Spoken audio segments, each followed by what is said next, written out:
Welcome to the Trust Factor Radio, bringing you interviews and insights to unlock the power of the subconscious mind to create authority, credibility, and trust. With your host, the Authority Architect and best-selling author, Neil Howe. Hello and welcome to the show. This is your host, Neil Howe, and today my special guest is Stephanie Caudle. Stephanie is the SEO manager at Arya Creative, and she helps startups, and she's an SEO strategist and publicist who helps companies and brands improve their online visibility through search engine optimization and public relations. Welcome to the show, Stephanie Caudle. Thank you for having me. I'm so excited about sharing some information with your audience today. Well, I am very excited to learn all about what you're going to share with us. I know SEO is a subject that has a lot of debate about it. I do like the public relations aspect that you're combining with that too. So give us a little bit more of a background of you and your company before we get going. Okay, yes. So I am the new SEO manager as of about 2 weeks ago for Arya Creative, and we are a web designing and development firm, but we're also web strategists as well. And so as their SEO manager, my job is to work with the clients of Arya Creative to make sure they're appearing on the first page of Google. So that's doing everything from making sure that their content is optimized, making sure that they are optimized to be able to show up in the local Google pack. And also my job is to make sure that they have visibility offsite. So I really work hard with clients to make sure that if they have any exciting things going on in the community, or if there are any new things that they're doing with their brand, that I'm reaching out to local media to make sure the media is covering that. Because new Google algorithms show that the more you're mentioned offsite, the more chances you have of being made relevant and also appearing on the first pages of Google. So I think it's very crucial that we work not only with SEO, but combining that aspect of public relations to make sure that brands have that offline visibility that so many clients often lack. Right, and I like that aspect of it. The media is very powerful. Being able to share the message about what you do really puts you in the spotlight and gives you something nice to share with your whole audience as well. Tell me, Stephanie, who are your clients at Arya Creative? So at Arya Creative, we work with a wide array of clients. So everything from large and small corporations to small businesses to startup founders. And we also work with bloggers. And so it's kind of funny because so often whenever we have bloggers who come to us, they often say, oh, I don't have a huge following, so you guys may not work with me. And we're like, you know what? No, you're the perfect candidate, because if you're working with us while you're still small, then we can help grow with you as you attempt to grow your audience. So we don't discriminate. I feel like SEO and public relations is something that so many different clients across various industries could definitely benefit from. So at Arya Creative, our doors are open to any client who feels that we can meet them at their needs. Very good. And what do you feel are the problems that these clients have? What are the main issues that you see? So the main issues that we often see is that clients come to us kind of as their last resort. They come to us after they've worked with the client who's charged them thousands of dollars to build out this beautiful website, but they're still not ranking. Their traffic is still very low. And so when clients come to us, generally, they're in a position where they're just kind of sad and down, and they don't know which way to turn within their business, because I think there's a misconception, especially with a lot of this offshoring resources of SEO that often happens in our industry. A lot of people are sold the idea that SEO happens overnight. So they create this beautiful website and then they automatically think they should be ranking by the next day. But I often tell clients that if you're looking for overnight results, you're not going to get them with Arya Creative. It's definitely a process. So that's definitely one misconception, is that people often think that the results happen overnight. Another common misconception that I often hear from clients is that people think that just because they have a beautiful website or that they have trendy topics on their website, that their potential clients are going to automatically flock to their website. And that's also not true at all. I think we live in a world right now where everyone wants to focus so much on viral content and creating content that sounds trendy that we forget to talk to our target audience. So one thing that I often preach to my clients is the importance of making sure that we're working together to create keyword research.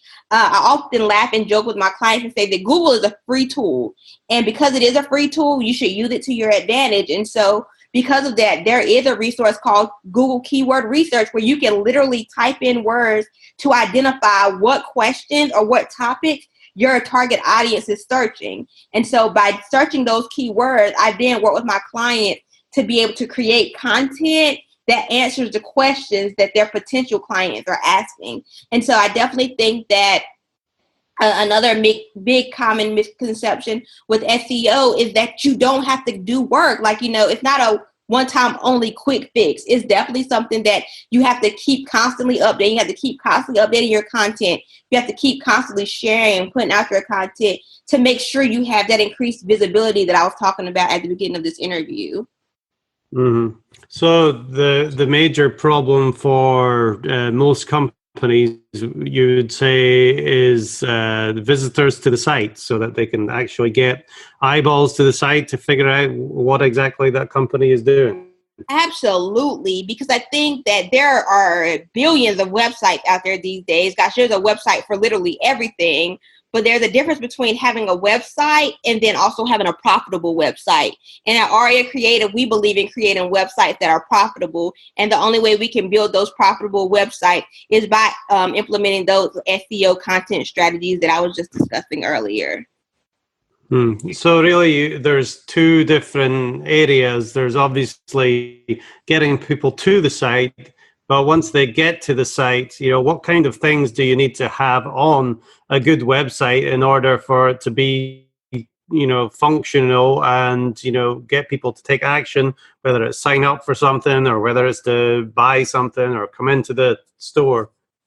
I think every single client is absolutely different. But one thing that I definitely suggest, and I often kind of laugh because I thought people knew this by now, is making sure that you have a website that's mobile friendly.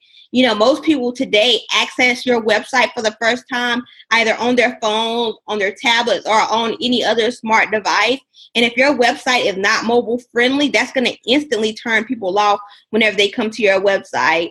Also, I think it's also important that whenever people come to your website, going back to that content piece, it's really crucial that you're actually answering questions to the problems that they have. Because if a client comes to your website and they can't find an ounce of valuable information, they're going to leave as soon as they get on. And I think that often happens with clients or potential clients whenever they go visit websites, is that their bounce rates are so high because as soon as their potential clients come to their website, they don't see what they're looking for and they instantly log off.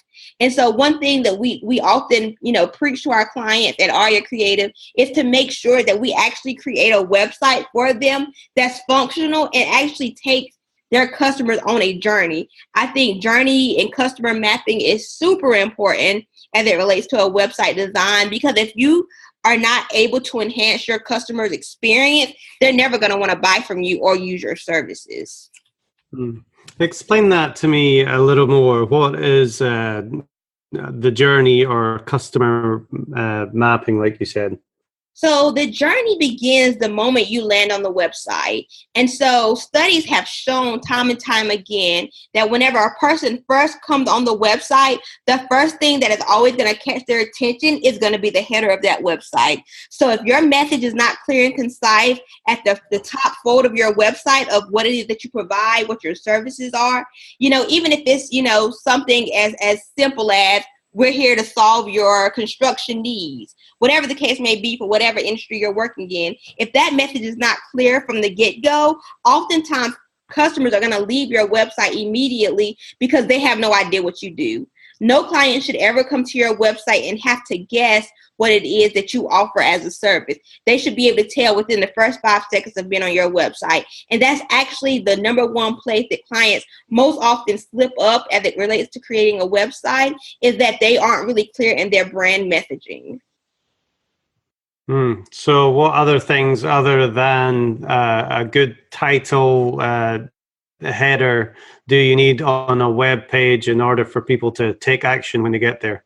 I also highly recommend that whenever clients come to your website, that you guys create, a pop-up for your website that offers a service, such as, let's say, if you are a new author and you're trying to sell a coaching class that teaches other people how to be authors. One thing that I would highly suggest is that whenever clients come to your website, have a pop-up on your site that encourages people to download your free ebook. It doesn't cost a thing to provide information, and you don't have to give out all your tools, but an ebook is an incentive for clients to sign up for your email list. And that's definitely one of the first things that I often suggest, that you do as a call to action piece, is to make sure that you have something that you're willing to give away to your clients, because bottom line, people love free stuff. And if you're willing to give away valuable information for free, you have a better chance of having people buy from you because they now see that you're willing to offer value at no cost to them. Very good. Positions your authority in the marketplace as well, which is very helpful with the conversions. And not everything is going to happen right away. Do you suggest that they, try and create an email list or some kind of social group to continue talking to their clientele? Yes, and that is one of the reasons why I mentioned, offering the incentive, because what we often do with our website is whenever we offer an incentive, the only way you can download or receive that incentive is by providing us with your email address. And then that in turn converts into our email list. And so, yes, I highly recommend that you promote your email list heavily on your site. Social media is fantastic. I'm a firm advocate of using social media, or using the right social media for whatever industry you're working in. But I'm an even bigger advocate for email lists, because at the end of the day, we don't own any of these social media platforms. Social media could be shut down tomorrow. And there are so many businesses who focus so much on growing an audience on social media that if Facebook shut down tomorrow, so would their business, because they have no other way to communicate with their potential clients. And so by having an email list, it allows you to continue to stay in contact with your potential clients or clients no matter what, because at the end of the day, you own that email list, but you don't own the social media network that you're communicating with people on. Good point. Good point. Now, we've discussed quite a few things to have people take action once they get to the website, and to develop that relationship once they get there as well. Talk to me about search engine optimization. What things do you do for a company that actually gets them found in the first place?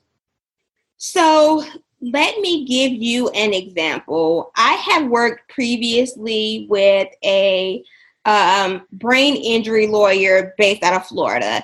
And he came to us and he said, hey, I'm having a really hard time ranking on the first page of Google in my area for brain injuries, concussions, that sort of thing. And, lawyers come a dime a dozen. You can find them practically anywhere. You can actually find them without going online. So in any case, so whenever he came to us, I'm like, okay, so let's take a deep look at your content and see what content you have there. And so we went scrolling through his content, and there was great information there, but the titles just weren't catchy enough. And so what I started doing was I actually did some Google research, the keyword research, as I mentioned earlier, and I was able to identify that the number one question that people in Florida were asking as it related to brain injury lawyers is, what lawyer do I call whenever I think that I have a concussion injury? And so whenever I realized that those were the keywords that his potential customers were asking, I instantly made that a title of a blog post on his website. And I answered that question for them. And within, I would say, about a month, his phone was ringing constantly of people who are interested in hiring him because they felt that they had received this concussion injury and they wanted him to represent them as a lawyer. And so while you may not be a law firm, or, you may not be a lawyer, you may not be someone who's interested in, concussion injuries, the same still applies to any business. It goes back to the keyword research and making sure you're answering the questions for your audience. That is just a big piece that I think is so important, and I think it's often overlooked. And about 85% of my job at Arya Creative is focusing on that keyword research and making sure that I'm implementing the correct content and answering those questions for those potential clients. And every single time it works, because there are so many companies out there who don't do keyword research. There are so many customers and clients out there who don't even have blogs on their website, and they don't realize they're missing out on a huge opportunity simply because they refuse to do the work to see what their target audience actually is looking for. So it's thinking a little bit out of the box instead of trying to rank for something like brain injury attorney Florida. You're really looking at the questions that people are asking and answering them with blog posts. That's very good to know. How much content should be on a website? You know what? I say don't even put a number on it. I produce so much content in a day's time, and I think the more content you have, the better chance you have of being able to rank for those terms, in any given day, especially going back to the example of the concussion injury lawyer in Florida. On any given day, there may be 15 to 20 different questions that people are asking as it relates to those concussion injuries. And until I've answered all those questions, I'm just going to keep going, because at the end of the day, you need to be a resource to people who are looking for you, every single day, all of us get on Google and we're Googling questions, right?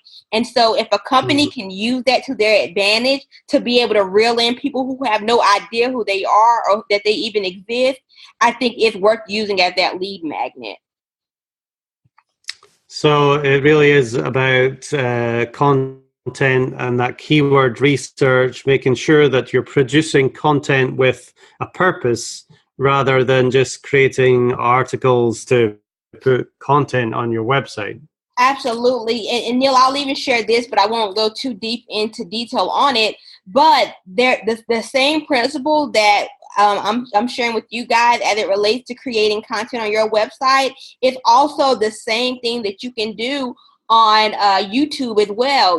Video is really become a huge thing in our industry. And so one thing that I often tell clients is hey, if we have a blog post about it and we're using this title, head on over to YouTube, create a video for that same exact content that we just wrote. And that is just a way just to repurpose that content, because then in turn, after you post it on YouTube, perhaps you can share it on Twitter, perhaps you can share it on Facebook or on other blogs as well. Something else that I also want to say while we're talking about creating content on the website is that a lot of times whenever I speak with clients, they often say, oh, well, it's going to take time for me to be able to increase SEO because I'm a new law firm, which is absolutely true. But what I often share with my clients is to also use some of these free resources out there, such as medium.com, because medium.com has a high domain authority, which means that whenever people Google certain topics, naturally, Medium is one of those sites that is going to always come up first.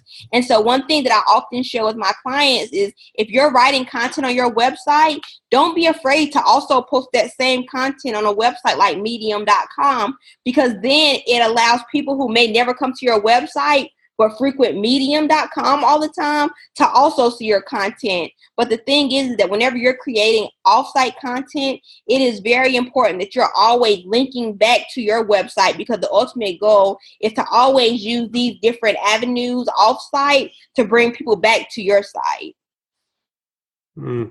Okay, so we've got the keyword research is extremely important. The creating content for your website is very important. What are the other pillars? And I guess you touched on one, creating content on other websites. What exactly does that do? So creating content on other websites is what we like to refer to as guest posting. Guest posting is just another way for you to be able to increase your visibility. So guest posting could be done on medium.com. It could be done on LinkedIn. It could be done on HuffingtonPost.com. It could be done on CNN.com. All these different avenues where you have the opportunity to place your voice on someone else's platform gives you that authority in the industry. Because more than anything, what people often do, especially like with clients who offer services, the first thing that they generally do is they're going to Google that CEO. They're going to Google that person who they're going to be directly working with. And then you want to make sure that whenever people Google you, that they're able to identify that you just don't provide information on your website, but you're willing to provide information on other websites to be able to prove your authority in that industry. Excellent. So you really need to get your message out there on other websites, and that creates traffic coming back to your own site as well. Exactly. Now, and give another example for you as well. In terms of guest posting, I think there are so many people who limit themselves in the area of guest posting. They think, oh, well, in order for me to be relevant, I need to be guest posting on the website of something that's related to my industry. And while it is good for you to offer information within your specific industry on other sites, I often encourage my clients to also guest post in industries that may not have anything to do with what they do, but may share a similar audience. So, for example, I'll go back to my example of the brain injury lawyer in Florida. We recently set up a time for him to do a guest post article on SportsCenter. And that worked out good for him because, there's often been this hot topic about concussion injuries in the NFL. And so because he was able to guest post on a SportsCenter website, we were in turn able to get some of that traffic that was on the blog that he wrote on SportsCenter back to our website. And in turn, he was able to book some former NFL clients because they read his article on SportsCenter, whereas they may have never have got to his website had he not guest posted on the SportsCenter website, if that makes sense. Yes, definitely. That's a good tactic. Now, do all these things apply to local businesses as well? What special considerations do you look at when you're looking at a local business? Absolutely. It is the same exact thing because it doesn't matter if you're a local business, even if you are, let's say you own a local bakery. Yes, your target audience may not be in Wyoming, but at the same time, it is absolutely okay for you to still talk to clients who are in Wyoming, if that makes sense. So for instance, if there is let me give an example. If there is a mommy blogger who is in Wyoming and she reaches out to a local baker here in North Carolina and says, hey, I'm really interested in providing tips on how to bake your next birthday cake. I don't know. Then I think by all means, even though your target audience may not be in Wyoming, you never know who those people in Wyoming may know. They may know people in North Carolina and can still refer business. So I definitely don't think that as a local business, you should limit yourself. I think it's still very important that you have visibility both locally and nationally as well. One thing that I often suggest to my clients, especially in terms of visibility and focusing a bit on the public relations aspect, is that if you are in a small community and you have the ability to do so, I highly recommend that you start some sort of scholarship, whether it's offering a high school senior $500 for their first semester of college. The only reason why I often recommend this is because by you offering a scholarship, you instantly open up yourself to the opportunity of being mentioned in local newspapers, being mentioned on local educational sites, being listed on college sites, which is super, super, super important as it relates to SEO. One of my clients in particular, we recently launched a scholarship fund, which was for $1,000, and we got a local university to actually post their scholarship on their website, and that instantly shot him up like 10 spaces in SEO, just because universities have such high domain power, and we always say they have high domain juice, and that high domain juice in turn shot him up in Google rankings just because his website was listed on that college's website. Yeah, there's definitely a lot of things that you can do that will make a difference, and you have to be creative in many ways, as it seems you are at Arya Creative, to think of these things that other businesses or maybe other SEO companies wouldn't think of. But they do really make a big difference to think outside the box, do stuff that other companies or your competition isn't doing. They absolutely do. And I think that's what makes Arya Creative stand out, is that we're always willing and ready to think outside the box. And so far, it's helped us produce some great results. Excellent. So again, from a local standpoint, how important is the map pack? I know you mentioned it briefly earlier. What kind of clicks does that get? And, why should a local business company be found there?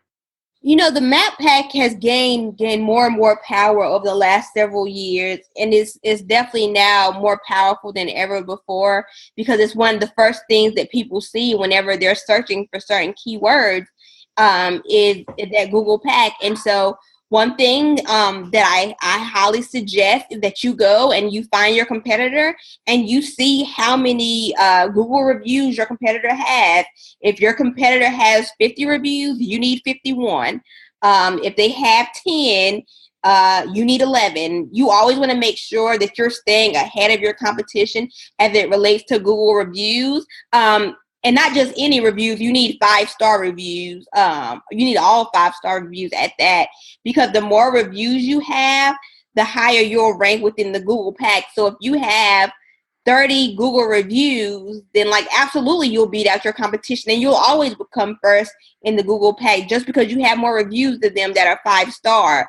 The one thing that many people don't recognize, though, and you have to be really careful when it comes to Google reviews, is that you really need to be in the area in which you're leaving the Google review for. So let's say, for instance, if a business is in California, leaving a review or having someone leave a review who lives in North Carolina, is not going to rank as high, but it's also going to be flagged by Google because they're going to think that you paid for that review, or someone in your family who's lying. And I know that sounds a little crazy, but it is absolutely true. I've had clients come to me and say, hey, I had my cousin, in New York leave me a Google review and it was removed. And I'm like, yes, because Google is smart enough to know that your cousin who's in New York has not used your services here in North Carolina. And so you have to be really careful about that. Something also that you have to be careful of is that people cannot use. So let's say, for instance, Neil, if someone came into your office today and they wanted to leave a Google review for your office, they cannot be using your Wi-Fi services in order to leave that Google review, because Google will also count that as spam, and that Google review will be deleted in a matter of days. They have to be using their own data plan in order for that review to come through. Now, they can be in your office as they leave the review, but they cannot be using your Wi-Fi. Again, it's a little small and trivial detail, but it makes all the difference. I once had a client a few years ago, actually, who hosted an open house in his office. And so that day, I think maybe 75 people came in. And of that day, I think maybe 25 or so left a Google review, but they all were using his Wi-Fi. And so within the next week or so, all his Google reviews were gone, because Google saw it. First of all, they saw 25 reviews back to back, and they're just like, okay, something weird is going on here. Either he's paying these people or this is complete spam. And then whenever they identified that he was using they were using his Wi-Fi, they instantly thought that they were employees, and they deleted them all. Yes, that's definitely something to look out for. But there's so many things that you can do, especially when you get the reviews. It's good to set up a way in order to do that. What do you tell your clients is the best way to get these 5-star reviews? So what I generally do is I ask my clients to send out an email after every service that they're performed for a client, and, just thanking them for their service, and then asking them, would you mind taking, 5 minutes of your time and leaving us a Google review? And to make it easy for them, we provide the link to the website where they can leave the Google review, click on it, and then it just automatically takes them there. We've learned here at Arya Creative that the easier we can make people's lives, the more chances we have of them actually doing the things that we want them to do. So by providing that link right after service, it often really helps us make sure that we're capturing their review while we're still at the top of their mind. Excellent. Well, Stephanie, we've had a lot of great content from you today. If there's anything that we haven't really covered yet that you would like to mention quickly, what might that be? I want to share this. There is a book out there, and if I cannot think of who the author of the book is, but it is called Building a Story Brand. And I actually read this book a couple of months ago. And I think that a lot of clients out there, it's by Donald Miller, I'm sorry. I think a lot of clients out there could really, really benefit from it. It talks about the importance of building a brand that not only, is compelling to you, but it's compelling to other people and almost forces people to buy from you. It's definitely a book that I think that many clients should read before they come to us at Arya Creative, simply because it will give them more of a mindset of how we create the work that we create. And it also helps them get a better idea of how to tell their own story, because I think at the end of the day, if you don't know how to tell your story, nobody else will ever be able to tell it for you. So I highly recommend that book. Again, that's Building a Story Brand by Donald Miller. And I think you can get it on Amazon for pretty cheap as well. Well, I'm definitely going to have to check that one out. I was just looking for a book on Audible yesterday. I didn't find one, so that's going to be my next one, Stephanie. Thanks for that recommendation. Well, Stephanie, it's been a pleasure talking with you today. If people want to reach out to you and Arya Creative to get some help with their website and SEO, what is the best way for them to do that? So the best way for them to reach out to us is by going to our website, and that's aryacreativeseo.com. And Arya is spelled ARYA, Creative, CREATIVECO.com. Excellent. Very good. Well, Stephanie, I really appreciate the information that you have shared with us today. And thank you very much for being my guest on the Trust Factor Radio. You're welcome, and thanks again for having me. And to our listening audience, if you like what you hear, hit that like button and share, and we'll see you next time on the show. You've been listening to the Trust Factor Radio with Neil Howe. To learn about the resources mentioned in the show and to listen to past episodes, go to thetrustfactorradio.com. To get a copy of the book, The Trust Factor, go to thetrustfactorbook.com. If you are ready to act now and build your authority, credibility, and trust, schedule a consultation with Neil at theauthorityarchitect.com.